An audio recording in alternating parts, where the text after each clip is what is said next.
Sa isang post-apocalyptic sa Earth, ang natitira sa sangkatauhan ay naninirahan sa mga primitive na tribo na walang teknolohiya, sinusubukang iwasan ang pakikipag-ugnayan sa isang grupo ng mga halimaw na nagpapadala ng sakit na nagpapabago sa mga biktima bilang mga mutant. Isang araw habang nangangaso, lumabas si Siobhan sa itinalaga ng mga matatanda bilang lugar ng pangangaso, na sinasabing ang mga matatanda ay naging masyadong maingat sa kanilang edad. Gayunpaman, nahanap siya ng kanyang ama, na si Chief Yuri, ay pinagalitan siya sa paglalagay sa panganib sa buong nayon. Ipinaalala sa kanya ni Siobhan na ilang araw na silang kumakain ng mga dahon at berry at gusto niyang patunayan ang kanyang sarili bilang pinakamahusay na mangangaso at maging pinuno, kaya nagpasya si Yuri na bigyan siya ng pagkakataon. Habang lumalalim sila sa kagubatan, naabutan nila si Caleb, na sumusubaybay sa isang hayop para sa pagkain. Napakalayo na nila sa lugar ng pangangaso at gusto ni Yuri na bumalik sila, ngunit nang makarinig sila ng isang hayop sa malapit, pinayagan niya silang lumayo ng kaunti. Sa lalong madaling panahon lumitaw ang hayop sa harap nila, na isang Yuri ng mutated sloth, at sa pagkabigo ni Caleb, pinili ni Yuri si Siobhan upang gabayan ang pag-atake. Sa pagtutulungan, nagawa nilang patayin ang halimaw kahit na mas malaki kaysa sa kanila, at sinabi ni Yuri na ang puso ay paghahatian ni Siobhan at Caleb dahil salamat sa kanilang dalawa maaari na silang makakuha ng karne para sa hapunan. Biglang tumakbo ang isa nilang kaibigan mula sa kagubatan, mukhang infected at naging mutant na. Gusto niyang tapusin ang kanyang paghihirap, ngunit ayaw gawin ito ni Siobhan. Biglang lumitaw ang isang lumilipad na sibat na nagmumula sa kagubatan na nauwi sa pagpatay sa kanya, na nagpagalit kay Siobhan. Nagpasya silang bumalik sa nayon, nang hindi nila alam na sinusundan sila ng isang misteryosong lalaki na tinatawag na Amal. Si Darla ay nagmamadaling tanggapin si Siobhan, pinupuri siya para sa kanyang pangangaso, at isang nagseselos na Caleb ang naiwan na tinutukso ng kanyang kapatid na si Miru, na nagsabi sa kanya na wala siyang pagkakataon sa kanya. Kinausap ni Yuri ang mga matatanda at sinubukan silang kumbinsihin na dalhin ang tribo sa ibang lugar dahil halatang papalapit na ang mga mutant sa kanilang lugar. Ngunit tumanggi ang mga matatanda, na sinasabing palagi silang ligtas dito at wala nang ibang mapupuntahan, kaya dapat nilang hayaan ang Diyos na magtakda ng kapalaran nila. Nais ni Caleb na piliin nila ang kanyang kapalaran tulad ng ginawa ng kanyang ama na si Jarrett habang naghahanap ng katotohanan, ngunit sinabi lang sa kanya ng mga matatanda kung paano niya natagpuan ang kamatayan niya. Sumasang-ayon si Yuri na mas maraming survivors ang hindi maaring umiral doon, sakit at kamatayan lamang ang mararanasan nila. Matapos makipag-usap sa kanyang kapatid na babae tungkol sa kanilang ama, nagpasya si Caleb na umalis sa nayon at hanapin ang katotohanan na hindi rin pinaniniwalaan ni Miru. Hindi siya masyadong nakalayo, sa sandaling makarating siya sa ilog, nakita niya ang isang grupo ng mga mutant na papunta sa kanyang nayon, kaya nagpasya siyang bumalik din para tumulong. Inaatake ng mga mutant ang tribo at agad silang sinasalubong ng mga mandirigma gamit ang kanilang mga sandata, na nagsimula ng isang mabangis na labanan. Bagamat napatay ng mga lalaki ang ilang mutant, mas malaki pa rin ang kanilang bilang, kaya tinawag ng mga matatanda ang lahat na pumasok sa isang kuweba kung saan maaari silang magtago. Habang pinapanood ni Siobhan kung paano pinapatay at kinakagat ng mga mutant ang kanyang ama, inutusan ng matatanda ang mga kabataan na isara ang kuweba dahil malapit na silang maabot ng mga halimaw at wala na silang panahon para sa anumang natitirang tao na sumama sa kanila. Sumunod ang mga lalaki. Iniwan sina Caleb, Siobhan at Darla sa labas. Si Darla ay inatake ng isang mutant at mabilis siyang iniligtas ni Caleb sa pamamagitan ng pagpatay dito. Ngunit si Siobhan ang niyakap niya pagkatapos siyang iligtas ni Caleb. Nagtago silang tatlo sa likod ng malaking bato at pinagmamasdan ang mga mutant na gumagala sa kuweba, naghahanap ng daan papasok. Gusto silang gambalain ni Siobhan at atakihin sila, ngunit naisip ni Caleb na dapat silang maghanap ng tulong, at sumang-ayon si Darla, dahil ang manatili dito ay katumbas ng kamatayan at wala silang magagawa. Ang pag-alis nila ay maaaring makahanap sila ng tulong kahit maliit man ito, kaya sumuko si Siobhan at sinundan sila palabas ng lugar. Pagkalipas ng ilang sandali ay huminto sila sa tabi ng ilog, hindi nila namalayang pinagmamasdan na naman sila ni Amal.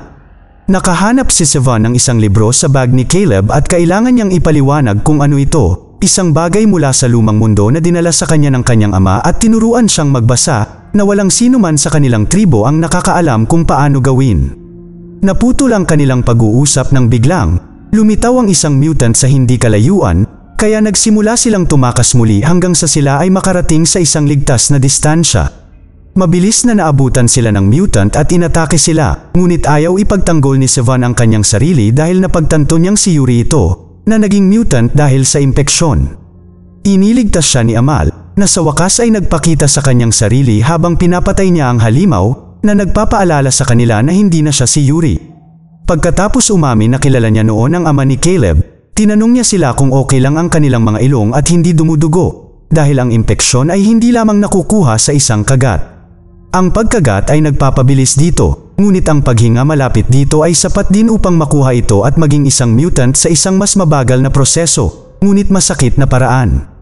Habang dinadala sila ni Amal pabalik sa kanyang tahanan, ipinaliwanag niya na siya ay immune sa impeksyon salamat sa isang lunas sa anyo ng isang dilaw na pulbos na napakahirap makuha.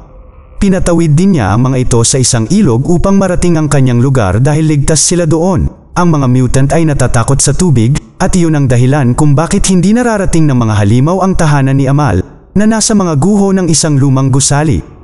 Pagdating doon, ipinakilala sila ni Amal sa kanyang anak na si Persk at sa kanyang asawang si Nina, na galit sa kanya dahil sa pagdadala ng mga nahawaang tao sa kanilang tahanan, ngunit sa tingin ni Amal ay sulit ang panganib.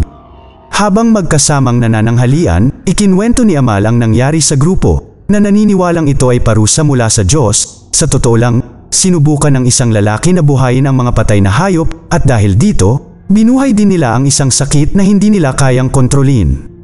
Alam niya ang lahat ng ito salamat sa ama ni Caleb, na ang kakayahang magbasa ay nagbigay daan sa kanya na magsaliksik sa bagay at lumikha ng isang lunas sa anyo ng dilaw na pulbos na iyon. Kung naging mutant ka na, wala nang silbi ang pulbos, pero sa mga nahawaan pa lang, kaya silang mapagaling nito. Nakalulungkot, namatay si Jarrett bago niya makuha ang pulbos pabalik sa nayon at ito ay ninakaw ng isang walang awa na lalaki na tinatawag na Gagan, na ngayon ay itinatago ito para sa kanyang sarili. Nais ni Amal na gabayan ang grupo sa abandonadong lungsod kung saan nakatago ang pulbos at posibleng formula para maintindihan ni Caleb at sumang-ayon ang grupo. Nang sumapit ang gabi at natulog na ang lahat, nakarinig si Nina ng ilang ingay at nagpasyang i-lock ang pinto. Nakarinig din si Caleb ng ilang ingay at nagising at nakita niya si Sivan at Darla na nag-iibigan. Hindi niya maiwasang mapatingin sa mga ito at nang mapansin siya ni Darla, lumingon ito sa kanya hanggang sa tumalikod siya. Bumalik sa nayon, kinuha ng mga mutant ang ilan sa mga armas na hawak ng mga namatay na katawan at sinimulang gamitin ang mga ito upang tamaan ang kahoy na tumatakip sa pasukan ng kuweba.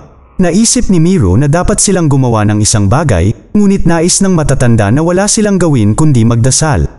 Hindi ito tinanggap ni Remy at nagsimulang maglipat ng ilang maliliit na bato sa likod ng kuweba na hindi sinang-ayunan ng matatanda na sinasabing labag ito sa kalooban ng Diyos.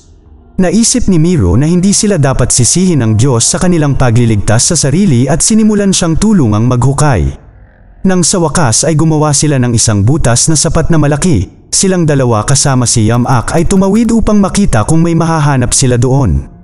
May isang maliit na lagusan na puno ng tubig at simoy ng hangin na lumalabas mula rito, ngunit napakaliit ng butas at si Miro lang ang magkakasya rito.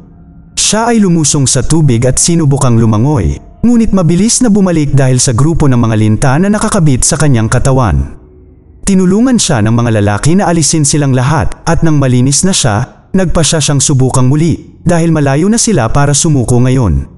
Samantala, ang mga matatanda ay nasa pasukan ng kuweba, pinagmamasdan ng mga mutant sa pagitan ng kahoy at ang isa sa mga mutant ay ipinasok ang kamay sa butas at hinawakan siya. Mabilis nilang pinatay ang halimaw gamit ang isang sibat, ngunit dumudugo na ngayon ang ilong ng matanda, tanda ng impeksyon.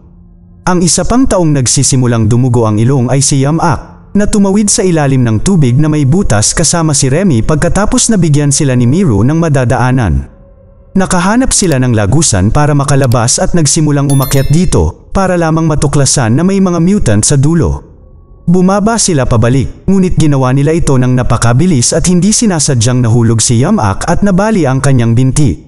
Ayaw niyang tulungan nila siya, dahil magdudulot ito ng pagbagal sa kanila at hahayaan ang mga mutant na makuha silang lahat, kaya nanatili siya bilang pain habang tumakas sina Miro at Remy. Tinatawid nila ang agwat sa ilalim ng tubig ng walang mga sagabal at pagkatapos nilang kainin si Yamak, sinubukan ng mga mutant na sundan sila, ngunit huminto sila nang makakita sila ng tubig. Nang makabalik sina Miro at Remy sa pangunahing kuweba, natuklasan nila na karamihan sa kanilang mga kababayan ay nagkasakit, na nagpapakita ng mga sintomas ng sakit. Nang magkasakit ang matanda at humingi ng awa, tumanggi si Remy na gumawa ng anuman, kaya't kinuha ni Miro ang kanyang sibat at hindi nag-atubiling saksakin siya bago siya mag-mutate, na hinihiling sa iba na gawin din ang ginawa sa kanya kung iyon ang mangyayari. Sa umaga, umalis si Amal at ang tatlo sa mga guho upang hanapin ang pulbos. Kinuha nila ang bangka ni Amal at ang mga lalaki ay natutong magsagwan dahil wala pa silang nakitang anumang uri ng bangka. Nakita sila ng isang grupo ng mga mutant mula sa mga burol at nagsimulang maghagis ng mga bato sa kanila, kaya ang grupo ay nagsimulang magsagwan ng mas mabilis hanggang sa mawala sila. Sinabi sa kanila ni Amal ang tungkol sa isang kapatiran na dati nang umiiral bago gumawa si Gagan ng malaking salungatan sa pagmamay-ari ng pulbos, ngunit alam niyang may ilan sa kanila sa paligid, kaya pagdating nila sa baybayin, gusto niyang magsindi ng isang beacon upang tingnan kung darating sila. Habang siya ay nasa isang tore na nagsisimula ng apoy, isang grupo ng mga mutant ang lumapit sa kanila, kaya sinabihan ni Amal ang tatlo na tumakbo habang siya ay bumababa at nakikipaglaban sa kanila. Ayaw siyang iwan ni Caleb, ngunit naisip ni Sivan na ito ay masyadong mapanganib at kinaladkad sila pabalik sa bangka kasama sila habang si Amal ay nahulog sa isang butas at sinubukan ng mga mutant na dalhin sila doon. Ang isa ay nahulog pa sa butas kasama niya at sinaksak siya ni Amal ng isang palaso, kaya ngayon siya ay na-stuck sa butas na may mutant na katawan sa ibabaw niya. Walang kamalay-malay na nakita ng kapatiran ang beacon at paparating na para sa kanila. Ang tatlo ay nakatakas sakay ng bangka nang matuklasan nilang si Darla ay nagsisimula na ring magdugo ang ilong. Habang hinahanap at sinasagip ng kapatiran si Amal at sinabi niya sa kanila na nakatagpo siya ng taong marunong magbasa at dapat nila siyang protektahan, dumating ang tatlo sa mga guho ng isang lumang lungsod. Natuklasan nila na ang mga tao dito ay namumuhay sa ilalim ng mahigpit na paniniil, at nang tumakas ang isang lalaki matapos siyang hagupitin dahil sa pagnanakaw, nilapitan siya ng tatlo upang magtanong sa kanya tungkol sa pulbos. Itinuturing ng lalaki na masyadong mapanganib ang mga tanong na iyon, kaya tumakas siya muli at sinubukan siyang mahuli ni Sivan. Sa kasamaang palad, nawala siya sa daan, at nang bumalik siya, nakita niya sina Darla at Caleb na dinadala ng ilang mga gwardya upang makita si Gagan at ang kanyang anak na babae na si Giselle. Ayaw ibahagi ni Gagan ang powder, kaya ipinaliwanag ni Cobble na anak siya ng lumikha ng powder at marunong din siyang magbasa, kaya magagawa niyang gumawa ng marami pang powder. Tumanggi pa rin si Gagan na ibigay ito sa kanila, na gustong itabi ito para sa kanyang mga magiging anak at apo, ngunit pinahihintulutan niya itong pumunta sa silid-aklatan at subukang muling likhain ito habang si Darla ay dinadala sa isolation. Sa sandaling wala na si Gagan, pumasok si Sivan sa silid at kinausap si Giselle. Hinihiling sa kanya na dalhin siya sa lugar kung nasaan ang powder. Noong una, ayaw niyang tumulong dahil natatakot siya sa kanyang ama, ngunit pagkatapos niyang makitang napakalupit nito sa mga bisita, nalaman niyang ninakaw niya ang pulbos mula sa isang inosenteng lalaki, at narinig niyang nagsalita si Sivan tungkol sa pagbibigay ng pag-asa sa libu-libong nakaligtas. Nagbago ang isip niya. Dinala ni Giselle si Sivan sa safe ng kanyang ama, na mabubuksan lamang gamit ang susi na nakalagay sa kanyang leeg. Hindi naniniwala dito si Sivan dahil may alikabok ang buong paligid, ibig sabihin ay matagal na itong hindi nabubuksan, na sumasalungat sa sinabi ni Giselle na kumukuha ng kaunting pulbos si Gagan araw-araw. Hinahanap nila ang silid para sa iba pang mga nakatagong lugar at wala silang makita, kaya gumawa si Giselle ng isang plano. Sa library, nakita ni Caleb ang mga ginawa ng kanyang ama. Bagamat nababasa niya ito, aabutin siya ng ilang linggo upang maunawaan at muling likhain ito, ang oras na kailangan niya dahil nagsisimula na rin siyang mag-nosebleed. Sinabi ni Gagan na hindi ito magagawa ni Caleb at tumanggi na bigyan siya ng ilang pulbos upang bigyan siya ng mas maraming oras, ngunit ang kanilang pag-uusap ay naputol ni Giselle, na dumating upang sabihin sa kanyang ama na may pumasok sa kabilang silid upang nakawin ang pulbos. Nang sumugod doon si Gagan, wala siyang nakitang tao sa silid, ngunit tiningnan niya kung okay ang pulbos at ipinakita sa isang nakatagong Sivan ang pinagtataguan nito. Nasa loob ito ng isang flashlight na nakatago sa loob ng isang pader. Tumalon si Sivan kay Gagan at ibinagsak siya. Nang papatayin na niya ito, pinigilan siya ni Giselle at ibinahagi sa kanya ang pulbos na nagpapagaling sa kanyang mga sintomas. Nagmamadali silang dalawa upang makita si Darla at pagalingin din siya pagkatapos na patumbahin ang isang bantay, at sa kanilang pag-alis, ibinigay ni Giselle ang flashlight kay Sivan at hiniling sa kanya na ipagpatuloy ang gawain ng ama ni Caleb. Nagmamadaling pumunta sina Sivan at Darla sa silid-aklatan, kung saan nilalabanan nila ang isa pang bantay bago gamutin si Caleb.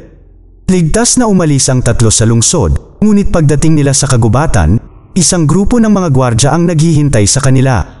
Matapos silang gambalain ni Sivan at labanan pa ang isa hanggang sa mawalan ng malay, sumakay silang tatlo sa bangka at nagsagwan palayo hanggang sa makarating sila sa pinakamalapit na dalampasigan. Umakyat sila sa mga burol hanggang sa makakita sila ng isang napakamanipis na tulay na lubad na maingat nilang tinawid hanggat maari, ngunit naging mahirap ang mga bagay nang mahanap sila ni Gagan at ng kanyang mga tauhan. Tinamaan ng palaso si Caleb sa binti at nang makarating sila sa kabilang panig, hiniling ni Sivan kay Darla na tulungan si Caleb habang pinipigilan niya ang mga bantay, dahil si Caleb lang ang may kakayahang muling likhain ang pulbos, na ginagawa siyang tanging pag-asa ng sangkatauhan. Bumalik si Sivan sa unahan ng tulay at sinimulang putulin ang mga lubad para mahulog ang mga kaaway, ngunit binibigyan ito si Gagan ng pagkakataong magpatama sa kanya ng dalawang palaso, na nagpabagsak din sa kanya. Nagsimulang tumakas sina Darla at Caleb at natagpuan sila ni Amal at ng kapatiran sa kagubatan, na nakahanap sa kanila pagkatapos nilang makita ang inabandunang bangka at sinubaybayan sila mula roon. Gamit ang mga kabayo ng kapatiran, mabilis silang bumalik sa nayon, kung saan nagsimulang maghukay ang mga mutant sa ilalim ng pasukan upang maabot ang tribo.